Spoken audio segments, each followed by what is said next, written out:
Welcome to Panchalingeshwar. কেমন আছো বন্ধুরা? তো নতুন একটি ব্লগ নিয়ে চলে এসেছি। আমি অভিজিৎ। তোমরা দেখতে পাচ্ছ আমরা এখন পঞ্চলিঙ্গেশ্বর মন্দিরের দর্শনের উদ্দেশ্যে যাচ্ছি। তো মন্দিরটি ভারতের উড়িষ্যা রাজ্যের বালেশ্বর জেলার অন্তর্ভুক্ত। তো বালেশ্বর থেকে এই মন্দিরটি 27 থেকে 28 কিলোমিটার দূরে অবস্থিত। তো তোমরা বালেশ্বর হয়ে এখানে আসতে পারো এবং বালেশ্বরে একটি বড় স্টেশনও। তো তোমরা হাওড়া থেকে হোক বা যেদিক থেকে ইস্টার্ন রেলওয়ের মাধ্যমে তোমরা এখানে পৌঁছতে পারবে। আর দেরি না করে তোমরা দেখতে পাচ্ছ পাহাড় আমরা দেখতে পাচ্ছি এবং এটি হচ্ছে নীলগিরি পাহাড়ের নিকটতম টিলার উপরে এই মন্দিরটি অবস্থিত। এবং আমরা গাড়ি করে বন্ধুরা মিলে যাচ্ছি মন্দিরের দিকে। তো তোমরা আমার সঙ্গে থাকো। আমি মন্দিরের সমস্ত তথ্য এবং কিভাবে যেতে হবে তার সমস্ত কথা বলবো।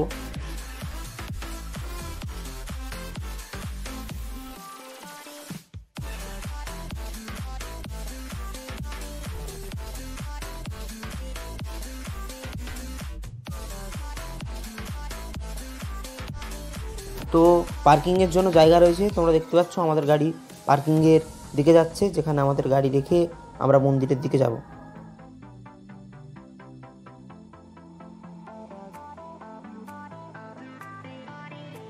তো কত দোকানপাট বসছে তোমরা দেখতে পাচ্ছ রাস্তার দুই পাশে।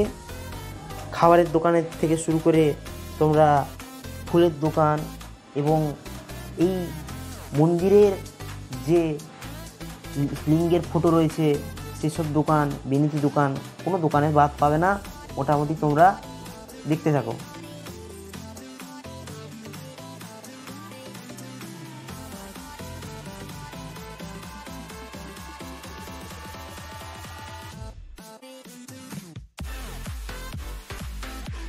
অবশেষে আমরা মেন মন্দির গেটের কাছে পৌঁছে গেছি, যেখানে তোমাদের টিকিট কাটতে হবে। টিকিটের প্রাইস রয়েছে 10 টাকা করে। তো তোমরা 10 টাকা দিয়ে টিকিট কাটার পর মন্দির দর্শনে উদ্দেশ্যে যেতে পারো।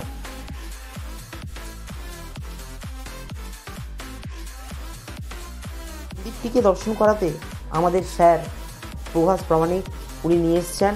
উনি আমাদের ফিজিক্স পড়ান। তো আমাদের এই টিউশন থেকে এই ট্যুর প্রোগ্রামটি করা হয়েছে। তো আমার স্যারকে আমি অসংখ্য ধন্যবাদ জানাই।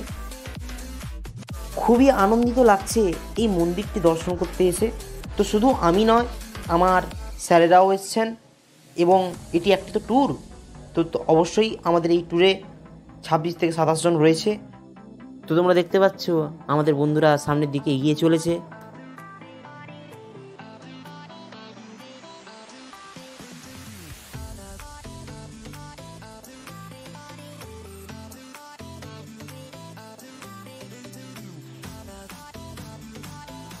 কীভাবে পাহাড়ের উপর দিয়ে ঝর্ণার জল বয়ে চলেছে এবং একটি অপরূপ দৃশ্যের সৃষ্টি করেছে আমাদের মনে। তো তোমরা দেখো। বামন ঠাকুর, তারিণী মায়ের এই ইতিহাস আপনি বর্ণনা করুন। 2007 ମସିହାରେ ମୋତେ ତାରିଣୀ ମା ରାତିର ସ୍ୱପ୍ନ ନେଲେ। ସୋମବାର ରାତିରେ ପୂର୍ଣ୍ଣମୀ ତିଥି ମଙ୍ଗଳବାର ଦେଉରୀ ଭାଇ ମାଧ୍ୟମରେ ମାଆଙ୍କୁ ପାଇଥିଲେ। ଆଉ ମାଆଙ୍କୁ ପାଇଲା ପରେ 3 ଦିନ ଭିତରେ 5 ଜଣ ଭକ୍ତ ଏଠି ବିଶ୍ରାମ ହେଇଥିଲେ। ମାଆ କହିଲେ ମୁଁ ଘଟଗାଁରୁ ଆସିଛି, ମୋର ଏଠି ଗୋଟେ ବିରାଟ ବଡ଼ ମନ୍ଦିର ତିଆରି ହେବ, 10 ଭକ୍ତ ଏଠି ଆରୋଗ୍ୟ ହେବେ, ଆଉ ମୋତେ ଝୁଣା ଦେ, ବହୁତ ବାଟରୁ ଆସିବ ଦେଖିବେ ବସିବେ। ଏବେ ସୁଦ୍ଧା 735 ଜଣ ଭକ୍ତ ବିଶ୍ରାମ ହେଇଥିଲେ। ଆଉ ଭକ୍ତମାନଙ୍କର ମାନସିକ ପୂରଣ ହେଉଛି। କାଲି ଶାଢ଼ୀ, ନଡ଼ିଆ, ଝୁଣା, ଧୂପ, ସିନ୍ଦୁର, ମନ୍ଦାର ହାର। ଭକ୍ତ ପଞ୍ଚଲିଙ୍ଗେଶ୍ୱରରେ ଦ୍ୱାପର ଯୁଗରେ ରଜାରାଣୀ ରହୁଥିଲେ ଗୁମ୍ଫା ଭିତରେ। ଏଠିର ପାଣିର ସୂଚନା କିଛି ଥିଲା ନାହିଁ। ସେତେବେଳେ ଆଉ ସେମାନେ ରହିକି ଜୀବନ ନିର୍ବାହ କରନ୍ତି। କଲା ପରେ କିଛି ଦିନ ପରେ ଦ୍ୱାପର ଯୁଗରେ ଲକ୍ଷ୍ମୀଙ୍କର ପାଦ ଭୀମ ଆଣ୍ଠୁ ପଡ଼ିଥିଲା 6 କିଲୋମିଟର ଦୂରରେ।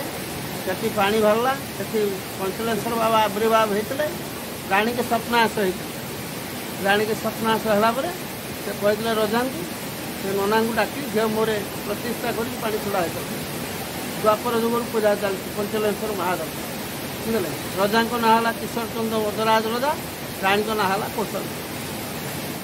বন্ধুরা, মা তারিণী হলেন শক্তির অন্যতম রূপ এবং ওড়িয়া সংস্কৃতিতে প্রধান অধিষ্ঠাত্রী দেবীর একজন। মা তারিণী হলেন উড়িষ্যার সমস্ত শক্তি এবং তন্ত্রপীঠ বা মন্দিরের অধিষ্ঠাত্রী দেবী। মা তারিণীকে সর্বদা লাল মুখমণ্ডল হিসেবে চিত্রিত করা হয়, যার দুটি বড় চোখ এবং মাঝখানে একটি চিহ্ন থাকে, যা নাক এবং তিলক উভয়ের প্রতীক হিসেবে কাজ করে। তো এই তারা কি তারিণী, এই দুটি নামই হলো কালী মায়ের। তো অপরূপ মায়ের এই বিগ্রহ তোমরা দর্শন করো। তো মা পঞ্চলিঙ্গেশ্বরেতেও বসবাস করছেন বিগত 18 বছর ধরে, এবং এই 18 বছর ধরে যেই পুরোহিত ব্রাহ্মণ পুজো করে আসছেন, ওনার নাম হচ্ছেন তিলুচন কর। তিনি স্বপ্নাদেশও পান, তবে থেকেই তিনি মায়ের পূজা করে আসছেন। তো সত্যি এই ইতিহাস জানতে পেরে আমাদের খুবই গর্বিত হচ্ছে। তো সবাই মায়ের দর্শনের সাথে সাথে যেখানেই থাকো না কেন, তোমরা একবার হলে মাকে প্রণাম করো এবং দর্শন করে যাও।